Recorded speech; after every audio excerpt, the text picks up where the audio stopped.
저는 장례 예식을 진행할 때에 꼭 드리는 말씀이 있습니다.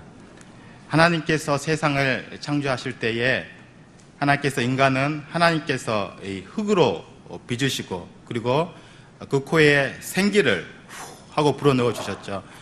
여기서 이 생기라는 것은 히브리어 네페시로서 영혼이라는 뜻입니다. 하나님께서 우리 인간을 흙으로 지으시고 하나님의 형상대로 만드시고 우리에게 영혼을 불어넣어 주셨다는 것이죠. 왜 하나님께서 우리에게만, 인간에게만 이 영혼을 불어넣어 주셨겠습니까?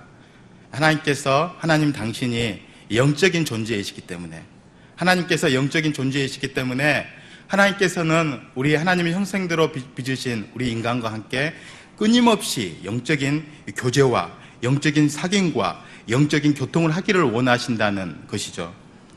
요한일서에는 하나님께서 이런 하나님의 영적인 교제를 아버지와 그의 아들 예수 그리스도와 더불어 누리는 사귐이다, 이렇게 말씀을 하고 있습니다. 하나님께서 우리에게 영혼을 불어 넣어주시는 이유는요, 그의 자녀인 우리와 함께 끊임없이 영적인 교제와 영적인 교제, 영적인 사귐을 통해서 더불어 누리시기를 원하신다는 그런 하나님의 뜻이 있는 것이죠. 여러분, 우리 영적인 노래가 무엇입니까? 찬양인 것이죠. 우리 대중가요나 요즘 우리 K-팝이 얼마나 유명합니까? 정말로 좋은 노래입니다. 하지만 그런 일방적인 가요가 우리의 영혼을 터치하고 우리의 영혼을 만지시고 우리의 영혼을 위로할 수는 없는 것이죠. 우리의 영혼을 만지시고 우리의 영혼에 기쁨을 주시고 우리의 영혼에 무한하신 하나님의 그 만지심의 노래가 무엇입니까? 그 기쁨의 노래가 무엇입니까? 바로 찬양인 것입니다. 여러분, 하나님과 영적인 대화가 무엇입니까? 바로 기도하는 것이죠. 하나님의 영적인 교훈의 말씀을 듣는 시간이 어떤 시간입니까? 바로 이 예배 중에 설교의 말씀을 듣는 것입니다. 그래서 하나님께서는, 예수님께서 요한복음 4장 24절에 하나님은 영이시니 예배하는 자가 영과 진리로 예배할지니라, 이렇게 말씀을 하고 있는 것이죠. 여러분, 우리가 이 세상을 살아가는 동안에 이렇게 끊임없이 하나님과 영적인 삶을 살아가는 자는요, 우리의 육체의 삶이 여러분 70이며 80, 요즘은 뭐 100세 시대라 합니다. 이 육체의 삶이 다 끝났을 때에 우리가 영적인 삶을 계속해서 살아가는 사람은 그 영혼은 계속해서 하나님과의 영적인 교제와 영적인 사귐이 있는 곳으로 가게 되어 있습니다. 어디죠? 천국을 가게 되어 있는 것이죠. 하지만 우리의 육체의 삶이 다 끝났을 때에 하나님과의 영적인 교제가 없는 사람은, 영적인 교통이 없었던 사람은 역시 하나님과 영적인 교제와 영적인 교통이 없는, 사귐이 없는 곳으로 가게 되어 있는 것이죠. 저희 아들이 어렸을 때요, 지금도 어립니다. 죄송합니다. 이제 2돌인데요. 지금도 어리죠. 제가 봤을 땐 지금 막 사춘기 같아요. 네. 저희 아들이 어렸을 때에, 죄송합니다. 예, 여기가 한 돌쯤 되었을 때예요. 저 차를 함께 타고 가다가 괴상한 물체를 봤어요. 하늘에서 괴상한 물체가 쫙 날아가는 걸 봤습니다. 우리 이게 신정동에서 보면은 이게 김포공항으로 날아가는 비행기가 보이지 않습니까? 이 비행기를 본 거예요. 하늘에 이 괴상한 물체가 날아가는 거. 그래서 이 아이가 무슨 말을 하고 싶은데 말을 못하니까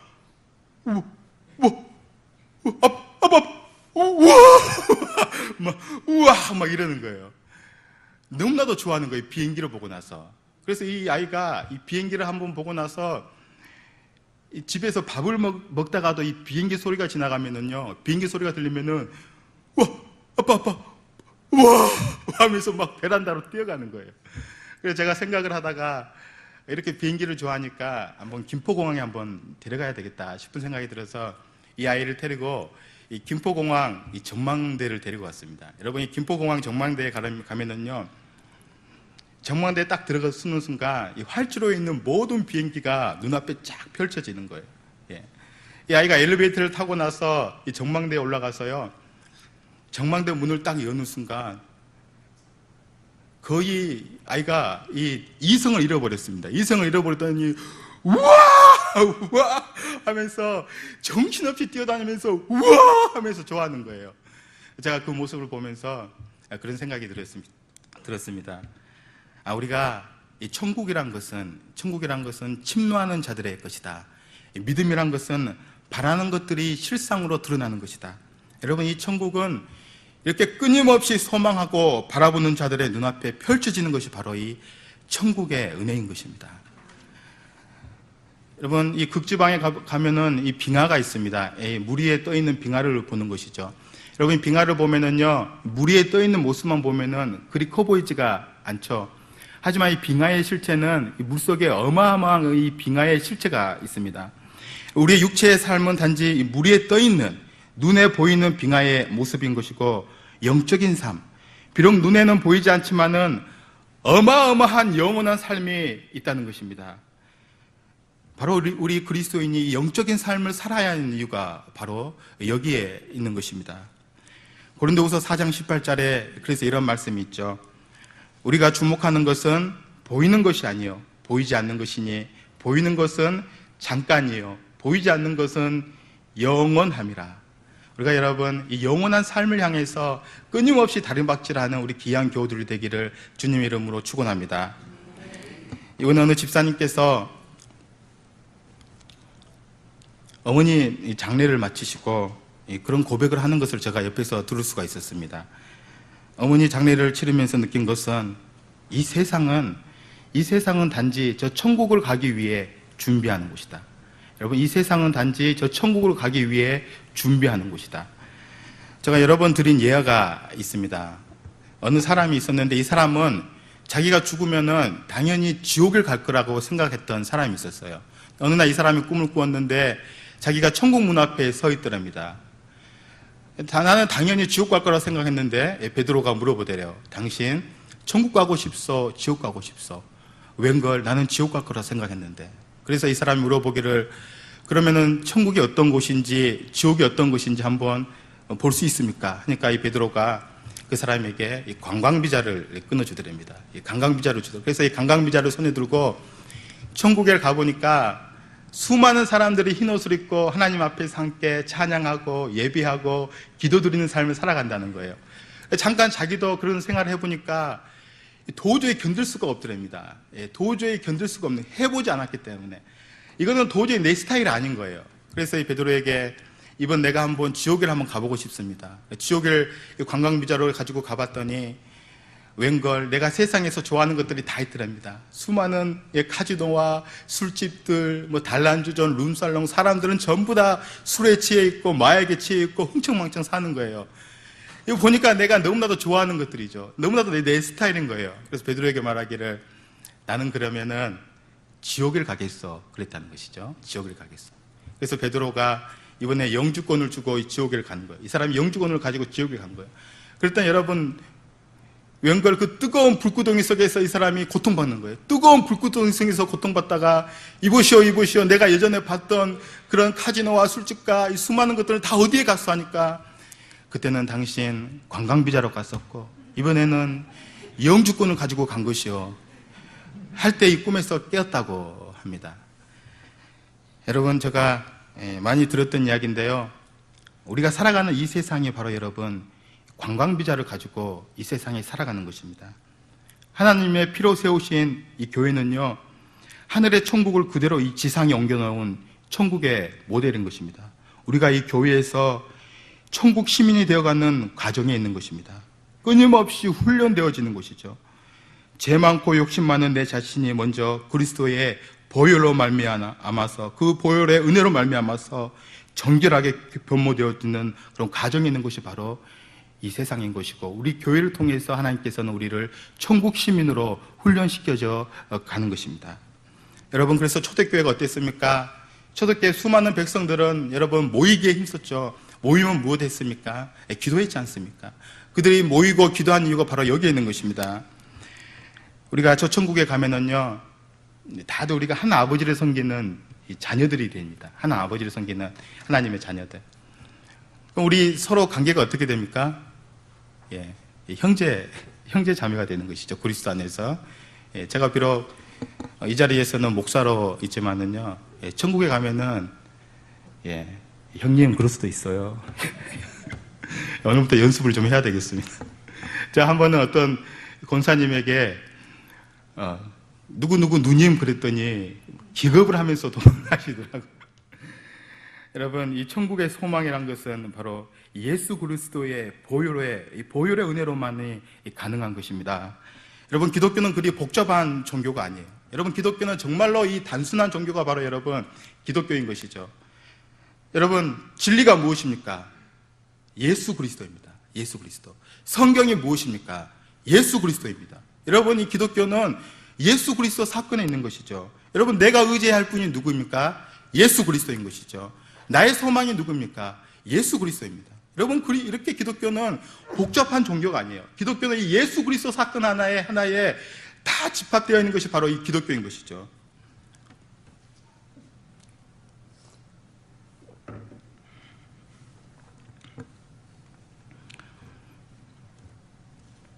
오늘 본문은 여러분 우리가 너무나도 잘 알고 있는 그런 말씀입니다.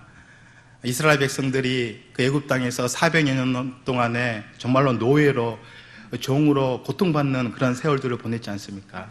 그들이 그 세월들을 보내면서 우리의 조상 아브라함과 하나님과의 언약을 기억하는 것이죠. 하나님, 우리와 연약했던 그 기억이 우리에게 있습니다. 우리를 해방시켜 주시옵소서. 하나님께서 모세와 아론을 부르시죠. 모세와 아론을 부르시고 바로에게 찾아가서 그들이 이야기합니다. 이 민족 이스라엘 백성을 내보내라. 이 민족 이스라엘 백성을 내보내라. 바로가 어떻게 합니까? 그래 가라 그렇게 합니까? 아니었지 않습니까? 거절을 합니다. 그래서 하나님께서 이스라엘 백성에게 10가지 재앙을 내리셨죠. 10가지 재앙을 내렸습니다. 그 중에 마지막 재앙이 무엇이었습니까? 애굽에 10가지 재앙을 내렸는데 마지막 재앙이 처음 난 것, 장자, 짐승이고 동물이고 처음 난 것이 다 죽게 되는 어마어마한 여러분 이 고통이 그들 가운데 애굽 전역에 있었지 않았습니까? 그래서 애굽 온 전역의 사람들이 고통과 절망과 죽음과 이 절규와 사망의 고통 속에 고통받고 있었을 때에 이스라엘 백성들은 어떻게 합니까? 말씀하신 대로 흠없고 1년 된 양이나 염소를 잡아서 그 피를 우슬절 묶음에 발라서 그 집 인방과 문설주에 바르는 것이죠. 그랬을 때 이 사망의 권세가 예수 그리스도 어린 양의 피를 보시고 그 사망의 권세가 뛰어넘어가시는 것입니다. 뛰어넘어가는 것이죠. 그 어린 양의 피를 보고 하나님께서 그 하나님의 귀한 백성을 구별하시고 분별하셔서 그 땅에 비록 절규와 사망과 고통과 아픔이 가득할지라도 하나님께서 그 어린 양의 피를 바르는 그 가정을 분별하시고 하나님께서 지키시고 돌보시는 은혜가 바로 여러분 유월절 어린 양의 은총이고 놀라운 은혜인 것이죠. 여러분, 이 유월절 어린 양의 피를, 유월절 어린 양을 잡는 규례가 있습니다. 우리 출애굽기 12장 46절에 보면은요, 유월절 어린 양을 잡을 때에는 뼈를 꺾지 말라 그렇게 말씀하고 있어요. 뼈를 꺾지 말라. 뼈를 꺾지 않고 어떻게 잡습니까? 모든 피를 다 흘리게 하는 거예요. 유월절 어린 양은 모든 피를 다 흘리게 합니다. 예수님을 여러분 우리가 유월절 어린 양이라고 말씀하고 있지 않습니까? 여러분 모든 피를 다 흘리게 하는 거예요. 십자가형이 그렇지 않습니까? 여러분 십자가가 그렇습니다. 머리에는 가시면류관을 쓰게 하여서 모든 피를 흘리게 합니다. 때릴 때마다 살점이 찢겨져 나오는 채찍을 때려서 온몸에 피를 흘리게 합니다. 양 손과 발에 시퍼렇게 녹이 쓴 대못을 쿵쿵쿵 때려서 피를 흘리게 합니다.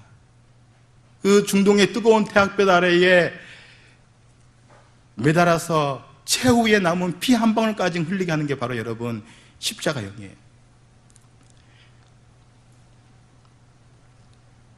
머리끝부터 발끝까지 피로 범벅이 된 예수께서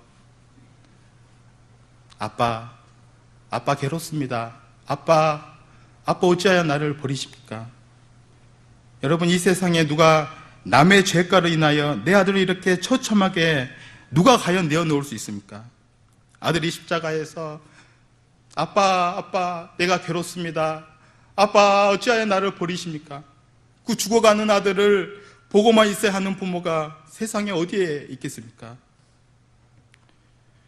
사랑하는 여러분, 이게 바로 우리를 향하신 하나님의 놀라우신 사랑인 것입니다. 이것이 믿어질 때에 구원의 은총을 받는 것이며, 이것이 믿어질 때에 내가 그리스도인이 되는 것이며, 이것이 믿어질 때에 내가 천국 백성이 되어지는 것입니다. 우리가 아직 죄인 되었을 때에 그리스도께서 우리를 위하여 죽으심으로 하나님께서 우리에 대한 자기의 사랑을 확증하셨느니라. 독일의 칼바르트라는 유명한 신학자가 있습니다. 그는 이 교회학 이권에서 예수 그리스도의 십자가의 사건을 이렇게 기록하고 있죠. 하나님은 예수 그리스도 안에서 저주와 죽음을 자신의 것으로 하시고 대신 인간에게 생명과 복을 허락하셨다. 하나님께서는 인간을 살리고 인간과의 사귐을 위해 지극히 위험한 길을 선택하셨다. 하나님께서 이 지극히 위험한 길을 스스로 선택하신 이유는 인간을 향한 지극한 사랑과 은총 때문이다. 여러분, 하나님께서는 이렇게 모든 사람들이 이 십자가의 은총으로 말미암아서 회개하여 정결케 되고 사망을 이기는 권세를 얻기를 원하시는 것입니다. 여러분, 우리가 이 절망의 시대에 살아가면서도 이 희망과 소망을 이야기할 수 있는 이유가 바로 여기에 있는 것이죠. 여기에 있는 것입니다. 누구를 통해서? 예수 그리스도를 통해서, 예수 그리스도 한 분을 통해서 우리가 희망과 소망을 이야기할 수 있는 것입니다. 하늘이 땅을 침노할 때라는 책을 쓴 이 빌 존슨의 책에 보면은요, 우리 물질 문명 속에 살아가는 현대 신앙인들이 하나님 없이, 굳이 하나님이 안 도와줘도 잘 산다는 것입니다. 그런데 이러한 마음을 가지고 있다면 이게 바로 나의 신앙의 위기가 왔다, 바로 패망의 지름길이다, 그렇게 기록하고 있습니다. 짐 산발라 목사님, 성령으로 다시 시작하라 라는 책에서 동일한 말을 하고 있는 것이죠. 당신의 삶이 성령님 없이도 행복하다면 그건 위기다. 여러분, 우리 양을 보면은요, 양이 얼마나 여러분 시력이 좋지 않습니까? 한 치 앞을 내다보지 못하는 게 바로 양이라는 동물입니다. 그래서 이 양은요, 목자의 품 안에 있어야 돼요. 목자의 다스림 가운데 있어야지만이 이 목자가 푸른 초장으로 쉴만한 물가으로 이 목자가 인도해 주는 거예요. 그런데 그 중에 어떤 양은 자기 자랑에 빠져서, 자기의 이 이성의 자랑, 똑똑함의 자랑에 빠져서, 세상의 자랑에 빠져서 목자의 품을 떠나서 마음껏 뛰어노는 것이죠. 마음껏 뛰어다닙니다. 그 뛰어다니는 길이 여러분 사자의 우리인지 이리의 우리인지 늑대의 우리인지 알지 못하고 뛰어가는 것이죠. 그 앞에 벼랑 끝이 있는지 없는지 모르고 뛰어가는 것입니다. 바로 이 이야기하는 것이죠. 나의 삶 가운데 성령님 없이도 행복하다면 그것은 위기다. 바로 이런 말씀을 하고 있는 것이죠. 여러분, 우리가 기도하지 않았는데 성공하였다. 나 기도하지 않았는데 성공하였다. 여러분, 그건 실패의 지름길로 가는 것입니다. 내가 기도하지만은 내가 기도했는데 만약에 실패했다면은 하나님께서는 여러분 내 자신도 미처 알지 못하는 하나님의 놀라운 갇힌 부활을 준비하고 있는 것이죠. 하나님의 히든 카드를 준비하고 있는 것입니다. 그래서 여러분, 우리가 기도의 끈을 놓지 말아야 하는 이유가 바로 여기에 있는 것이죠. 끊임없이 하나님의 품 안에, 예수 그리스도의 선한 목자 품 안에 거해야 하는 이유가 바로 여기에 있는 것입니다. 우리가 세상을 살아가는 이 세상에 어떤 사람은 나의 자랑을 위해서 살아가는 사람이 있는가 하면은 하나님의 영광을 위해서 살아가는 사람이 있습니다. 그 옷가게 쇼윈도에 보면은요, 그 옷가게 쇼윈도에 서 있는 마네킹을 보면은 여러분 한번 보십시오. 얼마나 잘생기고 얼마나 이쁩니까? 예, 그 마네킹이. 예, 저같이 생긴 마네킹은 제가 아직 한 번도 본 적이 없습니다. 예, 제가 웃으신 분 다들 기억했습니다. 네. 예, 얼마나 여러분 그 마네킹이 다들 보면 이뻐요. 이 8등신, 요즘 9등신에 정말로 44 사이즈, 예, 그런 몸매를 가지고 있는 게 이 마네킹, 쇼윈도에 있는 마네킹이죠. 그러나 여러분, 말도 못하고 생각도 못하고 움직이지도 못합니다. 왜 그렇습니까? 예, 그 속에 생명이 없기 때문인 것이죠. 그 속에 생명이 없기 때문입니다. 신약에 사울이라는 인물이 있어요. 여러분, 사울이 어떤 인물이었습니까? 태어나면서부터 로마 시민권을 쥐고 태어난 사람이 바로 사울이었습니다. 이 세상에 두려울 사람이 없는 사람이 바로 사울이었어요. 산헤드린 공회 의원이었죠. 여러분, 산헤드린 공회 의원이 되면은요, 71명인데 우리처럼 4년이 아니에요. 평생토록 이 의원직을 가지고 가는 사람이 산헤드린 공회 의원입니다. 세상에 무서울 것이 없고 자랑할 것이 없었죠. 여러분, 그 사람이 사울이었습니다. 나의 자랑을 위해 살아갈 때에 세상에 부끄러운 것이 없었어요. 그러나 그가 그랬던 그 삶이 여러분, 이 바울이 되었을 때 무엇이라고 고백합니까? 그 나의 삶이 회방자, 핍박자, 폭행자였다. 정말로 분토와 같은 것이었다. 배설물과 같은 것이었다. 그렇게 고백하고 있는 것이죠. 그리고 나의 나된 것, 내가 지금 예수 그리스도를 위해서 살아가는 나의 나된 것이 바로 하나님의 은혜이다. 그렇게 고백하고 있습니다. 그리고 왜 그렇게 고백합니까? 세상에 얼마나 자랑할 것이 그가 많았습니까? 얼마나 자랑할 것이 많았습니까? 왜 그가 그게 회방자이며 핍박자이며 폭행자라고 고백합니까? 그 가운데 세상에 자랑할 것이 많으나 그 가운데 누가 계시지 않았습니까? 예수 그리스도가 계시지 않았다. 예수 그리스도가 없던 세상의 자랑, 이것이 곧 나의 분토와 같은 삶이었으며 배설물과 같은 삶이었다. 바울이 바로 그렇게 고백했습니다.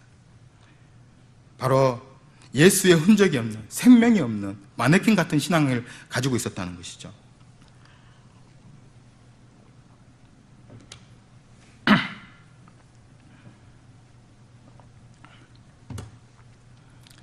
한평생 맹인으로 살아갔던, 그러나 여러 찬송가를 작시하였던 크로스비라는 여인이 있습니다. 우리가 좋아하는 찬송가, 나의 갈 길 다가도록 예수로 나의 구주 삼고 주의 음성을 내가 들으니 인내하신 구세주여 나의 영원하신 기여 예수 나를 위하여 오 놀라운 구세. 이 모든 곡들이 이 크로스비라는 여인이 작사한 곡이에요.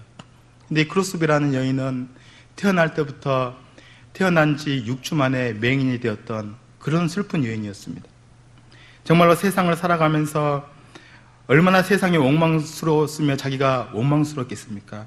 얼마나 불평이 많았겠습니까? 크로스비가 30세가 되었을 때에 어느 날 교회의 집회에 참석하게 되는데요. 그때 부른 찬송가 한 곡에 그녀의 인생이 180도 완전히 변화되게 됩니다. 찬송가 143장. 웬 말인가 나 위하여 주 돌아가셨나 이 본래 같은 날 위해 은혜 받으셨나. 이 가사가 이 여인의 가슴에 파고들었습니다. 우리 주님이 날 위해 돌아가셨다. 우리 주님이 나 같은 사람을 위해서도 피 흘리시고 돌아가셨다. 그 사실이 믿어지기 시작합니다. 평생을 하나님을 찬양하는 삶을 살아가게 되는 것이죠. 어느 날 이 크로스비가 부흥 집회에 참석해서 간증을 했는데 어떤 목사님이 그 크로스비를 불쌍히 바라보면서 이런 말을 합니다. 창조주 하나님께서 당신에게 그렇게도 많은 은사들을 주셨는데 세상을 볼 수 없는 시력을 선물로 주시지 않은 것은 참으로 유감스러운 일입니다. 그 말을 듣자마자 크로스비 여사는 이렇게 말했다고 합니다. 목사님, 제가 태어날 때 하나님께 기도를 할 수 있었다면 저는 오히려 시각장애인으로 태어나게 해달라는 기도를 했을 것입니다. 목사님 깜짝 놀랐죠. 왜 그렇습니까? 그러자 크로스비가 이렇게 대답합니다. 왜냐하면 내가 천국에 이르렀을 때 내 눈이 제일 먼저 보고 좋아할 수 있는 얼굴이 나의 주님의 얼굴이기 때문입니다. 크로스비의 고백입니다.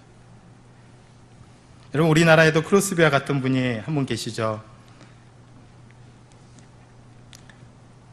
아니, 어쩌면 크로스비 여서보다 더 큰 아픔을 가지고 태어난 사람이 있습니다. 우리 송명희 시인, 태어날 때부터 내성마비를 가지고 태어났습니다. 휠체어를 타고 다니고 온몸에 성한 곳이 하나도 없던 여인이 바로 여러분 송명희 씨였죠.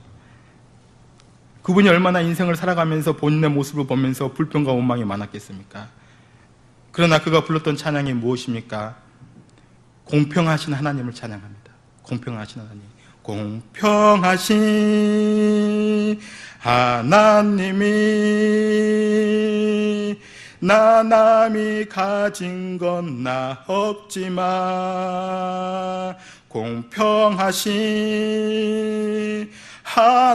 하나님이 나 남이 없는 것 갖게 하셨네.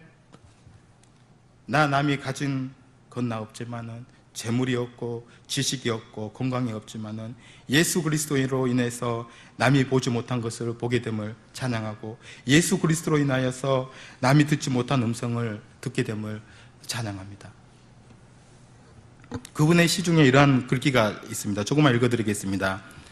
왜 내가 외로워하나 친구가 있는데, 왜 내가 슬픔에 잠겨있나 위로가 있는데, 어찌하여 고통 속에 있나 주님이 계시는데, 어찌하여 두려움에 잡혀있나 인도자 있는데, 내게 샘물이 흐르고 있는데, 왜 내가 목말라 하는가 나의 강약길을 걸어가는 나그네라. 하나님이 반석을 치심으로 물이 흘러 넘치네. 그 반석 나에게 샘물의 근원이 되셨는데 왜 나는 목말라 하고 있는가.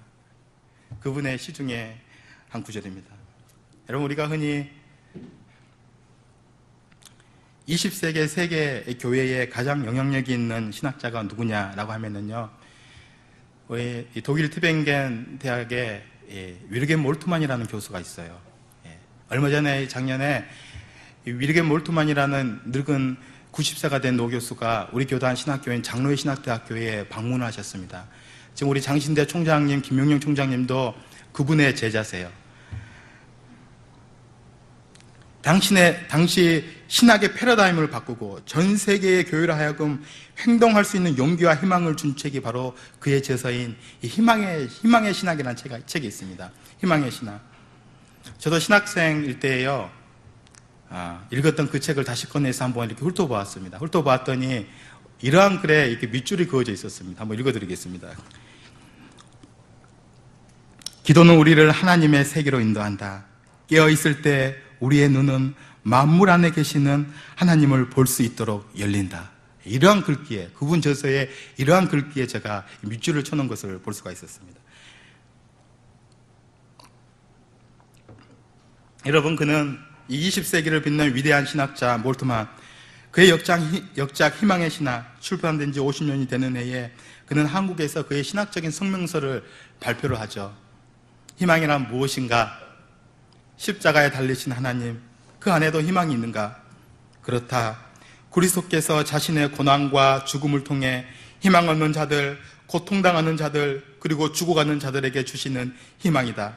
희망의 하나님은 또한 그들과 함께 그들 안에서 고난당하시는 십자가에 달리신 하나님이시다. 자신의 생명을 내어주신 가운데에 아버지는 우리를 위하여 또한 자기 자신을 내어주신다. 이러한 하나님의 자기 내어주심이 그의 영원한 자비이며 그 자비로 인하여 온 세계가 살아가고 있다. 이러한 성명을 발표를 했습니다. 여러분, 제가 다시 한번 여러분에게 물어보겠습니다.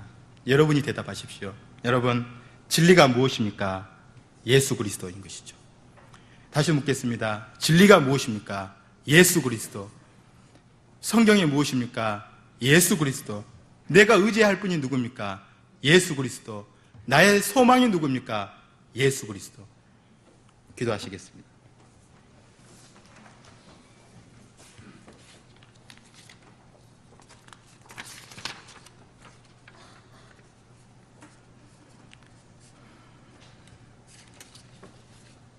존귀하신 우리 하나님 아버지, 하나님만이 나의 생명이며 하나님만이 나의 소망이십니다.